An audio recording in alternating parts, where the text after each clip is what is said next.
지난 새벽 북한이 탄도미사일 2발을 발사했다는 소식이 전해졌습니다. 발사한 미사일 2발 가운데 한 발은 발사 실패로 평양 인근에 낙하했다고 하는데요. 6.25 전쟁 74주년이었던 지난 25일에도 5차 오물풍선, 다음날 탄도미사일 등 연이어 도발을 감행하고 있습니다. 그러나 우리도 가만히 있지만은 않는다는 것을 보여주고 있습니다. 북한에 대응해 대규모 포병 사격 훈련을 실시했었습니다. K9 자주포 40여 대, 천무 다연장 로켓, 스파이크 대전차 미사일 등의 대규모 실사격 훈련을 진행했었죠. 압도적 화력을 통해서 강력한 응징 능력을 과시했습니다. 지난 대규모 포병 사격 훈련에 많은 사람들이 관심을 가지고 있었는데요. 특히 천무 실사격에 화제가 집중되었습니다. 얼마 전 유럽의 방산 전시회에서 크나큰 관심을 끌었던 직후였기 때문입니다. 천무의 추가적인 계약을 준비하는 나라가 여럿이라는 소문에 유럽 시장이 술렁이고 있어 더욱 관심을 가질 수밖에 없었습니다. 또한 천무 실사격 자체는 지금껏 여러 차례 진행되어 왔었고 그 성능을 확인했었습니다. 하지만 이번에는 이례적으로 많은 탄을 발사하여 훈련에 참여한 차량 일부는 아예 전탄 발사를 선보여 놀라움을 주고 있습니다. 이번 훈련에서는 최초로 천무 유도탄이 명중하는 표적지까지 공개됐습니다. 이번 훈련은 북한 도발에 대응했다는 것과 더불어 엄청난 성과를 가져왔습니다. 최근 관심을 갖는 나라들이 많았던 것만큼 천무의 성능이 알려졌던 것보다 훨씬 더 강력함을 뽐냈기 때문이었습니다. 천무의 성능의 훈련을 참관한 전문가들과 해외 인사들은 크게 감명을 받았다는 후문이 전해지고 있습니다. 더욱 관심을 갖게 된 나라들 중에는 과거 한 차례 한국에게 등을 돌렸던 노르웨이와 같은 국가도 있었습니다. 한국을 한 차례 외면했던 나라들조차도 이번 천무 실사격 장면에 엄청나게 집중했다는 것을 확인할 수 있었습니다. 이번 훈련 직후 북한은 동해상으로 탄도미사일을 재차 발사했습니다. 하지만 실패로 돌아가면서 웃음거리만 되었었죠. 그런데 북한 말고도 한국 천무의 성능에 민감하게 반응하는 나라들이 있었습니다. 러시아와 중국 등의 견제가 심해졌다는 소식입니다. 그러한 반응은 이들이 내보내는 외신 보도를 통해서도 확인할 수 있었는데요. 이번에 공개된 천무 실사격 훈련 영상에서는 그동안과 다르게 한국이 무언가를 확실하게 보여주겠다는 의지가 엿보였습니다. 지난 1월 북한이 200여 발의 해안포 사격 도발을 하자 북측 수역을 향해 400발의 대응 사격을 한 적이 있습니다. 그러나 이처럼 북한에 대응하는 것이 아닌 군의 계획에 따른 실사격 훈련은 지난 7년간 없었죠. 이 사실만 보더라도 정말로 무력을 과시하겠다는 의지가 느껴지는 대목입니다. 일단 육군 주관 훈련이었지만 해군과 공군, 심지어 해경까지 참여하고 있었습니다. 육군의 천무 및 대포병 레이더와 함께 해군 초기화 및 고속정, 공군 KF-16이 투입되어 육해공 데이터 링크 및 통합 대응 체계를 재확인했는데요. 훈련이 진행된 장소는 충남 보령의 웅천 사격장으로 천무의 239mm 유도탄은 서해상 55km 지점 암초를 표적지 삼아 발사되었습니다. 이번에 한국은 처음으로 천무로 전탄 사격을 하는 장면과 표적지를 연속 타격하는 장면을 공개했습니다. 무엇보다도 전탄 사격 장면이 매우 인상 깊었다는 평가입니다. 흔히 리코일 컨트롤이라 부르는 후폭풍 반동 제어, 런치 인터벌이라 부르는 발사 간격에 있어서 매우 큰 개선이 이뤄진 것을 확인할 수 있었습니다. 아웃트리거를 단단히 박은 차체는 발사 시의 흔들림이 사실상 전무한 수준이었고 발사 간격 역시 239mm 기준 기존의 5초대에서 3초대로 크게 줄었다는 사실도 확인했습니다. 이는 6 탄창의 전탄 발사가 40초 미만으로 매우 빨라졌다는 것을 의미하고 있었습니다. 이 훈련은 군 관계자는 물론이고 방위사업청과 방산기업, 해외 바이어 등 수출사업 관련 인사들까지 참관하여 무려 300명이 넘는 인파가 지켜보는 가운데서 진행되었다고 전해지고 있습니다. 그 중에는 조만간의 천무 도입을 논의하기 위해 한국을 찾은 외국 장성들도 참관했습니다. 가장 눈에 띈 사람은 놀랍게도 과거 한국을 저버렸던 노르웨이 출신 장성이 있었습니다. 최근 천무는 유럽 최대 방산 전시회인 유로사토리 2024에 참가하여 처음으로 유럽 대중들에게 그 실물과 위용을 공개했었습니다. 한국 방산의 위상이 높아진 만큼 천무도 전시회에서 많은 관심을 받았습니다. 수많은 전문가들과 관람객들이 전시회가 개막하자마자 천무가 전시되어 있는 한국 부스로 앞다투어 달려갔다는 일화가 전해지고 있죠. 전시회 종료 후에는 더욱 놀랄만한 이야기가 있었다는 사실까지 전해졌습니다. 노르웨이와 스웨덴이 전시회장에서 이미 한국과 대략적인 천무 도입 논의를 나눴다는 사실이었는데요. 관련 소식통이 밝힌 내용에 따르면 노르웨이는 올해 말까지 천무 도입에 대한 결정을 확실히 내릴 것이라고 예상되는 상황이라고 합니다.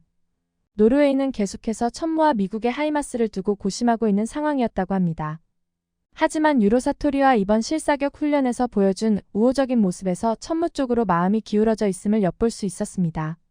그 이유에는 한국은 보다 빠른 납품이 보장되기 때문이라고 하죠. 노르웨이가 원하는 계약 조건은 2028년까지 천무 16대를 배치까지 완료하는 것이었습니다. 이에 대해 한국은 2027년까지 배치 완료를 확신할 수 있다는 답변을 내놓았으니 한국의 자신감에 구매 욕구를 자극할 수밖에 없었을 것으로 보입니다. 노르웨이는 크게 놀랄 수밖에 없었는데요. 과거 노르웨이는 K2를 걷어차고 독일 전차를 구매하기로 결정했을 때 K2의 성능이 부족해서는 아니라고 실토했었습니다. 다만 유럽 내 정치적 상황 때문에 독일의 눈치를 안 볼 수 없었다는 것이죠. 그런데 노르웨이의 결정에 대한 대가는 혹독했습니다. 계약으로부터 무려 9년이 지난 2031년에 배치 완료라는 터무니없는 납기였습니다. 독일을 믿었다가 이미 한 차례 호되게 당해본 노르웨이는 이번에는 독일을 염두조차 하지 않았습니다. 독일도 이번 유로사토리에서 다연장 로켓포 GMARS를 만들어 천무의 대항마로 내세웠었습니다. 한국은 노르웨이가 요구한 납기보다도 1년 당겨서 배치 완료를 약속했습니다. 여태 알려진 성능보다도 더 효율적이라는 사실까지 확인한 마당이었기에 다른 나라의 것은 눈에 들어올 리 없었습니다. 노르웨이 관련 소식을 전한 매체는 스웨덴 역시 천무를 계약할 것이라고 보도한 바 있습니다. 스웨덴의 경우 명확한 시점이 밝혀지진 않았지만 2030년까지 최대 18대의 천무를 공급할 예정으로 보고 있었습니다. 새롭게 추가된 노르웨이와 스웨덴뿐만 아니라 원래부터 천무의 잠재적 도입국으로 계속해서 언급되던 국가인 루마니아도 있습니다. 루마니아는 최근 K9 도입을 확정하면서 곧바로 천무 도입에 착수할 것이라는 예상이 쏟아지고 있습니다. 이처럼 천무를 도입하는 유럽 국가들이 계속해서 늘어나자 이에 대해 민감한 반응을 보이는 나라들이 있습니다. 중국의 관영 매체 소우는 루마니아를 비롯한 한국의 유럽 방면 수출 성과들에 주목하고 있었습니다. 그러면서 불편한 낌새를 여지없이 드러내고 있었습니다. 러시아 매체를 인용하면서 이들이 유럽에 팔린 한국 무기들이 우크라이나에 유입되는 것을 몹시 두려워하고 있다는 상황을 전하기도 했습니다. 앞서 한국이 미국을 경유해 지원한 포탄들이 우크라이나에 유입된 것만으로도 러시아를 상당히 애먹였다는 점에서 천무와 같은 고성능 무기가 우크라이나에 등장하기라도 하면 정말 뼈아픈 타격이 될 것으로 보이죠. 그런데 사실 이 소식을 전한 중국이 우려하는 부분은 또 다른 측면이었습니다. 이익을 적게 보고 판매하는 데만 급급한 중국의 방위산업에 있어서 한국은 상당히 큰 걸림돌일 수밖에 없습니다. 앞서 보신 것처럼 중국도 나름대로 다연장 로켓포를 개발해서 운용하고 있으며 심지어는 수출도 하고 있습니다.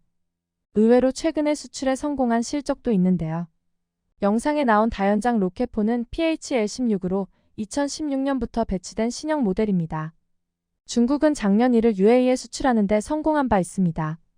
당연히 최초로 수출 성공한 사례로 중국은 이를 엄청나게 자랑스럽게 여기고 있죠. 왜냐하면 UAE가 기존에 천무를 도입해서 쓰고 있었기 때문입니다. 어찌 보면 UAE가 천무를 사고도 중국 다연장을 따로 샀다는 것에 자부심을 느끼고 있었습니다. 그만큼 중국은 한국의 천무에 대해서 강한 경쟁의식을 가지고 있었는데요. 하지만 중국이 내세우는 것처럼 UAE가 중국 쪽으로 마음을 돌린 것은 아니었습니다. UAE는 여전히 꾸준하게 천무의 탄약을 주문해서 사용하고 있고 천무의 추가 주문도 했기 때문이죠. 게다가 영상만 봐도 확인할 수 있지만 중국의 PHL-16은 천무에 비해서 완성도가 모자라는 무기입니다. 우선 여전히 자동 장전이 불가능하다는 문제가 있습니다. UAE가 천무를 갖고 있으면서도 PHL-16을 구매한 이유가 있었습니다. 중국만이 보유하고 있는 370mm짜리 로켓을 운용하기 위해서였습니다. 그런데 문제는 중국의 이 로켓은 수동 장전한다는 것이었습니다. 이에 초기 발사 준비 시간이 무려 5분이라는 시간이 소요되고 있었습니다. 화력이 좋다고 하더라도 치명적인 단점으로 꼽힐 수밖에 없는 부분입니다. 천무가 사격 반응 시간 16초, 재장전 시간 160초를 기록하고 있는 것을 본다면 너무 차이가 많이 나죠. 더군다나 천무가 이번에 큰 발전을 이룬 것으로 평가받는 후폭풍 반동 제어 역시 부족한 모습을 볼 수 있습니다. 영상에서 PHL-16은 발사할 때마다 차량 앞부분이 위아래로 깊숙하게 흔들리는 모습을 보여주었습니다. 아웃트리거가 있음에도 이 정도로 반동을 심하게 받으면 명중률에 영향을 줄 수밖에 없습니다. 이와 같은 단점이 명확한 상황에 아직 개선의 여지조차 없기 때문에 천무의 영향력이 커지는 것을 두고 볼 수 없죠. 더욱이 한번 구매하면 탄약을 지속적으로 구매해야 하는 유형의 무기이기 때문에 계속해서 이익이 커지게 되는 구조입니다. 천무가 여러 국가들에게 좋은 인식을 남기고 있는 시점이라 중국이 끼어들 자리는 계속해서 줄어들고 있습니다. 앞으로 중국의 견제가 계속될 수밖에 없는데요. 어느새 한국 방산 무기들의 수준이 주위에서 넘볼 수조차 없을 정도로 앞서가고 있는 모습이 대단합니다. 천무는 최근 해외 시장 점유율을 점차 확대하고 있죠. 미국에 이어 2위 자리까지 올라섰습니다. 지금의 평가와 상승세라면 머지않아 1위 자리까지 충분히 노려볼 수 있을 것이라고 기대하는 바입니다. 연일 러시아와 북한과 관계된 소식에 전 세계의 시선이 한반도로 쏠려 있습니다. 평양을 방문한 푸틴 대통령은 북한과 러시아의 관계를 포괄적 전략 동반자 관계로 격상시키는 조약을 맺었습니다. 이에 한반도를 둘러싼 국제 정세가 요동치고 있습니다. 이 협정은 기본적으로는 러시아가 북한으로부터 우크라이나 전쟁을 위한 지원을 받기 위해 체결된 것이었습니다. 하지만 유사시 러시아가 한반도 문제에 직접 개입할 수 있음을 나타내기도 하죠. 이번 조약 체결로 양국은 동맹에 준하는 관계가 되었고 이는 한반도뿐 아니라 국제사회에 상당한 영향을 미칠 것으로 전망되고 있습니다. 조약 사조에는 러시아와 북한 어느 쌍방 중 어느 일방이 침략당할 경우 상호 지원을 한다는 내용이 담겨져 있다고 전해집니다. 이 내용대로라면 혹여라도 한반도에서 전쟁이 발발한다면 러시아가 자동으로 개입하게 된다는 것을 의미하고 있습니다. 허나 이와 관련해 러시아의 한 군사 전문가는 놀라운 이야기를 했습니다. 만약 한반도에서 전쟁이 일어나도 러시아가 직접 참전을 하는 것만은 가능한 피해야 한다는 것이었습니다. 왜 이런 주장을 펼치는지 그 이유가 궁금해지는데요. 확인해 보겠습니다. 러시아는 과거 소련 시절부터 세계 최강국 미국과 패권을 다투던 국가였습니다. 중국이 미국의 경쟁자로 부상한 지금도 여전히 세계 2위의 군사력을 갖추고 있죠. 그렇기에 우리 한국은 소련 붕괴 이후 어느 정권을 막론하고 러시아가 북한과 일정 수준 이상으로 가까워지는 것을 막기 위해 북방 외교에 힘써왔습니다. 그러나 러시아는 장기화된 우크라이나 전쟁을 위한 지원을 받고자 북한과 군사적으로도 손을 잡게 되었는데요. 단순히 북한으로부터 지원을 받는 수준을 넘어 포괄적 동반자 협정을 통해 둘 중 어느 하나가 전쟁 상황에 놓일 경우 모든 수단으로 군사적 원조를 제공하기로까지 합의하게 되었습니다. 북한과 러시아가 동맹으로 관계를 격상한 가장 큰 이유는 외교적 고립과 국제 제재를 함께 돌파하고 러시아는 우크라이나 전쟁에서 승리하며 북한은 대량 살상무기 개발을 가속화하기 위한 것으로 분석되고 있습니다. 이는 우리와 일본에 대한 압박이기도 한 동시에 나아가 미국에 대한 압박이라고도 볼 수 있습니다. 만에 하나 북한과 무력 충돌이 벌어졌을 때 북한을 상대하는 것에서 그치지 않고 러시아까지 상대해야 상황에 미국으로서도 부담이 클 수밖에 없습니다. 전쟁을 벌이게 된다면 우리 한반도는 전장이 될 가능성이 매우 높은 상황입니다. 가장 큰 안보 위협을 받게 된 우리로서는 반드시 피해야 할 시나리오죠. 하지만 현실적으로 그런 일이 벌어질 가능성이 높지 않다는 분석이 주를 이루고 있습니다. 북한의 최근 동향을 살펴보더라도 먼저 공격하려고 하는 움직임을 찾아볼 수 없다는 것이죠. 북한군은 군사분계선 부근에서 장벽으로 보이는 구조물들을 쌓고 있고 지뢰도 추가로 까는 모습이 포착되기도 했습니다. 그러나 이는 침공하려는 게 아니라 침공을 막으려고 하는 듯한 움직임으로 분석되고 있습니다. 또한 최근 군사분계선을 넘어 남측 가까이 왔다 돌아갔던 북한군 병사들에 관한 소식도 전해졌었습니다. 하지만 우려와 달리 무장을 한 상태가 아니라 작업용 공구들을 들고 있던 상태였었는데요. 이러한 북한군의 움직임을 두고 전문가들은 우리를 공격하려 하기보다는 북에서 남으로 내려가려는 것을 막기 위한 것으로 분석하고 있었습니다. 또한 오물 및 각종 쓰레기를 담은 풍선을 날려보내며 위협적인 돌발 행동을 하기도 했습니다. 그러나 독극물이나 폭발물 같은 거 없이 말 그대로 쓰레기만 담은 것이었죠. 하지만 한미연합사령관이 나서서 대북 전단 살포 자제를 요청했습니다. 또한 접경지 지자체장들도 북한 무력 보복을 우려는 주민들의 민원에 따라 대북 전단 살포를 막고 있어 북한이 더 강한 수위로 나올 가능성은 낮아 보입니다. 이런 가운데 앞서 이야기한 것과 같이 러시아 안에서도 설사 한반도에서 전쟁이 터지더라도 러시아군을 직접 파병하면 안 된다는 주장이 나오고 있습니다. 익명의 러시아 군사 전문가는 여러 정황상 실제 일어날 가능성은 낮다고 전제했습니다. 그런데 혹시 남북한 간의 전쟁이 발발하더라도 러시아의 지원은 무기나 물자 지원에서 그쳐야지 군사를 직접 파병하는 것만은 자제해야 한다고 주장했습니다. 그는 우리 러시아가 세계 2위의 군사 대국임을 부정할 생각은 절대 없다. 그러나 냉정히 말해 우크라이나 상대로도 2년이 넘은 지금에서야 조금씩 우위를 잡고 있는데 그보다 강한 한국 상대로 우리가 우위를 잡을 수 있을 거라 장담할 수는 없다고 본다. 우리는 최신형 전차인 T-14 아르마타를 개발하고도 값이 비싸다는 이유로 전투 시 파손될 것을 우려해 아르마타가 가장 필요한 우크라이나 전선에도 못 보내고 있다. 지금 전선의 부대들은 T-90 정도가 주력이고 그것조차 없어 T-80이나 T-72 같은 구식 전차들을 써야 하는 부대들도 적지 않다. 반면 한국은 주력 전차인 K2가 문제없이 양산 중인데다 개량이 이미 한창 진행 중이고 해외에 수출까지도 하고 있다. 거기에 K9과 같은 자주포들도 빼놓을 수 없다. 사실 이거야말로 한반도에서 전투를 한다 가정시 K2 같은 전차들보다 훨씬 더 조심해야 할 존재들이다. 한국군은 휴전선 인근에 K9 등의 자주포를 쫙 깔아두고 있어 전쟁 발발 시 바로 군사분계선 너머로 일제히 포격할 준비가 되어 있다.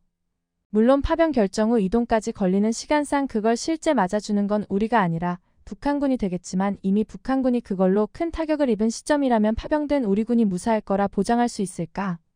공군 역시 한국군을 질적인 면에서 무시할 수 없다. 우리 러시아의 공군은 한국에 비해 2배가 넘는 전술기를 보유하고 있어 수적으로는 절대적으로 우위에 있다. 그러나 공군은 지상 병력과 달리 공중에 무한정 계속 있을 수 없다는 그 특성상 육군과 같은 인의 전술은 사실상 불가능하다. 따라서 질적인 측면이 육군보다 더 중요하다고 볼 수 있는데 이 부분에서도 우리가 한국군을 앞선다고 단적으로 말하기는 어렵다. 우리는 수호이 57이나 수호이 34와 같은 최신 전투기나 전폭기들이 있기는 하지만 이들 모두 우크라이나군 상대로도 피해를 입고 있다. 그런데 한국군은 F-35와 같은 미국산 스텔스 전투기들도 다수 갖추고 있고 최근에는 자체적으로 KF-21도 개발하고 있다. KF-21은 양산되기까지 아직 몇 년이 남아있기는 하나 초기형은 스텔스 기능을 갖추고 있지 않지만 차후 엔진 개발 등에 따라 스텔스화가 충분히 가능하다. 거기다 스텔스가 아니라도 기동성은 이미 미군 주력 전투기들과도 맞먹는 수준인 것으로 알고 있다. 자체 개발 기술력만으로 따지면 한국은 이미 러시아에 근접하고 있다는 말이 된다. 해군력에 있어서는 항공모함이나 핵잠수함 등이 한국에는 없기에 러시아가 앞선다고 할 수 있겠다. 그러나 극동 지역에 치우쳐져 있는 한반도가 전장이라면 러시아 해군에도 큰 약점이 있다. 극동 함대 외에 발트 함대, 흑해 함대에서도 병력을 동원하려면 적지 않은 시간이 소요된다는 것이다. 이는 일본이나 괌 등의 주둔해 있는 미 해군의 지원을 빠른 시일 내에 받을 수 있는 한국군 환경을 생각하면 큰 리스크가 아닐 수 없다. 이러한 군 전력만이 아니라 전쟁 발발 시 일어날 수 있는 여러 상황과 변수들이 우리 러시아에 유리하게 굴러갈 수 있을지도 장담할 수 없다. 지금의 한국이 북한을 당장 먼저 공격할 이유는 없지만 만약에 우크라이나 전쟁이 어떤 형태로든 종결되지 않은 시점에서 전쟁이 터진다고 가정하면 우리는 양면에서 전쟁을 하게 된다. 서쪽 끝과 동쪽 끝에서 전쟁이 동시에 일어나게 된다는 것이다. 2차 대전 때만 해도 독일군을 항복시킨 다음에야 동부 전선에 일본군 상대로 병력을 집중시키는 게 가능했다는 것을 잊어서는 안 된다. 하물며 지금 한반도에서 전쟁이 일어난다면 우리는 한국군만 아니라 미군까지도 동시에 상대해야 한다. 북한군 전력을 포함하더라도 여기에 전 병력을 집중시키지 않으면 승리를 장담할 수 없다. 그런데 우크라이나와의 전쟁 중에 한반도에서 전쟁이 터져 우리가 협정대로 병력을 파견한다는 것은 그 병력은 사실상 서부로부터 병력이나 물자를 지원받지 못한 채 고립될 가능성이 크다. 한반도에서 벌어진 전쟁에 러시아가 참전한다는 것은 주한 미군과도 전투를 한다는 것을 뜻하는데 이는 미국과도 전쟁을 벌인다는 것이다. 미국이 직접 전쟁 당사자가 된다면 미국은 전쟁 조기 종결을 위해 러시아 본토를 직접 타격하게 될 것이고 그렇게 된다면 모스크바까지 위험해질 것이다. 따라서 러시아는 한반도보다는 우크라이나 등 서부 전선에 더 병력을 집중시킬 수밖에 없을 것이고 이는 한반도 전선에서의 패배로 이어질 가능성이 매우 크다. 설사 우리가 어떻게 해서든 간에 패하지 않더라도 결과적으로 자기 자신들에게까지 총을 들이댄 나라를 미국이 가만히 놔둘까? 우리는 전쟁 후에도 북한 등 극히 일부 나라를 빼면 세계로부터 완전히 고립될 것이 뻔하다. 중국이 도와줄 가능성? 중국도 미국과 직접 전쟁을 하면 어떻게 될지 알기에 자기들이 공격을 받지 않는 한 먼저 나서지는 않을 가능성이 매우 크다. 반대로 우리가 전쟁에서 패할 경우 우리가 갖고 있는 자산과 자원을 흡수할 기회를 노리고 있는 게 아니기를 바라야 할 것이다. 따라서 우리는 북한과의 협정과 별개로 한국과는 불필요한 마찰을 일으키지 않는 것이 상책이다. 지금 당장의 사안만 놓고 봐도 그들을 불필요하게 자극해 한국이 우크라이나에 살상 무기를 지원하는 일이 생기지 않도록 해야 한다. 푸틴 대통령은 한국이 그러한 결정을 하게 된다면 큰 실수를 하게 되는 거라고 말했다. 그 말 자체는 러시아와 한국의 무역 등 여러 관계를 놓고 봤을 때 사실일 수 있지만 한국이 진짜 그런 결정을 내린다면 이는 우리 러시아에도 절대 좋은 일은 아님을 명심해야 한다. 한국군 입장에서는 사실상 잉여 물자나 다름없는 무기들이라도 우크라이나 전선에 있는 우리 군에는 큰 위협이 될 수 있어서다. 예를 들어 K9 등 자주포들이 대거 생산됨에 따라 한국군에서는 점차 대체되고 있는 KH-179와 같은 견인포들도 우크라이나 전선에서는 큰 위력을 발휘할 수 있다. 기동성을 포함해 질적으로는 K9과 같은 자주포들에 비해서는 아래긴 하지만 만일 한국이 우크라이나 전쟁을 견인포 등과 같은 악성 재고들을 처분할 기회로 보고 있다면 우리 군에는 큰 걸림돌이 될 것이 분명하다. 어차피 우리 러시아군도 구식 전차들까지 다 끌어다 쓰는 판국에 우크라이나군도 돌아가기만 한다면 견인포든 뭐든 동원할 게 뻔할 거니 말이다. 이미 우크라이나군은 미국산 견인 곡사포 M777을 많이 쓰고 있는 만큼 자주포가 아닌 KH-179와 같은 견인포가 제공된다 해도 아무렇지 않게 활용할 것이다. 따라서 우리가 지금 한국과 관련해 해야 할 일이 있다면 한국이 우크라이나에 무기를 주지 않도록 불필요한 자극을 하지 않는 것이지 무작정 그들에게 으름장을 놓는 게 아님을 명심하자. 러시아 군사 전문가의 말에 많은 러시아 네티즌들은 공감을 나타내며 한국이 우크라이나에 무기를 지원하지는 않게 불필요한 자극을 하지 않길 바라고 있었습니다. 러시아 군사 전문가의 작심 발언은 비단 그 한 사람만의 생각은 아니죠. 지금까지의 정세와 상황을 종합적으로 살펴보면 충분히 예측 가능한 부분입니다.